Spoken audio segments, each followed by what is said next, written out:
Ahoy, you lots! Welcome back to the Rock Vault, where we crank the volume, throw the horns, and dive headfirst into the madness that was 80s hard rock.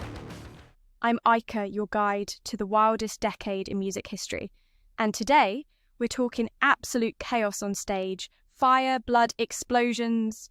Yeah, this ain't your mum's soft rock collection. Now, the 80s weren't just about massive hair and killer guitar solos. Nah, bands wanted to put on a show. And I don't mean a few fancy lights, I mean proper, death-defying, are they actually going to survive this? Levels of madness. Let's start with the OGs of the over-the-top, Kiss.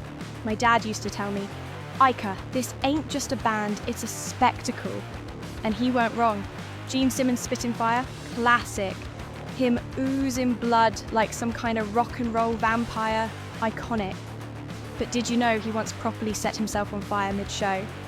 Yeah, that weren't part of the act. Poor bloke had to pat himself down on stage before carrying it on like nothing happened. Right, if you think drum solos are a bit dull, Tommy Lee had other ideas. This madman thought, you know what would make drumming better? If I was upside down while doing it. So he had a full-on roller coaster built for his drum kit. Mid-gig, he'd be strapped in, flipping around like some kind of lunatic, still banging out the beats. Imagine trying to keep time while you're upside down. Nah, I can barely keep me tea from spilling if I lean too far on the sofa. But it weren't just bands putting their lives at risk. Sometimes they got the crowd involved too. Ever heard of Alice Cooper's Guillotine Act? Or W.A.S.P chucking buckets of raw meat into the audience? People walked in as fans and left looking like extras from a horror flick. Look, smashing guitars is a bit of a cliche, right? But Ritchie Blackmore of Deep Purple took it next level. This man didn't just break his guitar, he set up actual explosives inside the thing. Mid-show, he'd wallop it, and boom, bits flying everywhere. Proper health and safety nightmare, but that's the 80s for you. Right, Iron Maiden, one of the most theatrical live bands ever. And the reason? That massive, terrifying beast, Eddie. This weren't just some bloke in a mask, nah.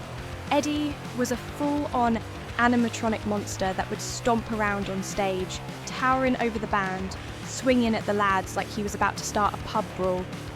Some nights, he'd be a futuristic cyborg, other times a mummified nightmare. One wrong move and Bruce Dickinson could have been flattened. But it all just made Maiden's gigs legendary. Now, David Lee Roth of Van Halen was all about high-flying kicks and backflips on stage. Bloke thought he was in a kung fu flick. But one night, he got a bit too ambitious. Mid-show, he went for a massive spinning kick, only to misjudge the landing and bam, face planted right into a stage prop. Proper knocked himself loopy, split his nose open, blood everywhere. But did he stop? Nah, he grabbed a mic and shouted, "Oh, show must go on," and just kept belting out jump like nothing happened. So that's just a taste of the absolute madness that was 80s rock live shows. Fire, blood, guitars blowing up, just another day at the office for these legends. Now, tell me, if you could have seen one of these stunts live, which one would it be? Let's have it in the comments. Alright, rock soldiers, this is not a drill. The hottest band in the world, Kiss, is gearing up for something massive. We're talking face paint, fire, and full-blown mayhem, because the Kiss Army is about to storm Vegas. Kiss Army, are you ready to storm Vegas? Drop a hell yeah in the comments. And if you're planning to go, let me know what song you're dying to hear live. Rock on, legends. This is going to be one for the history books.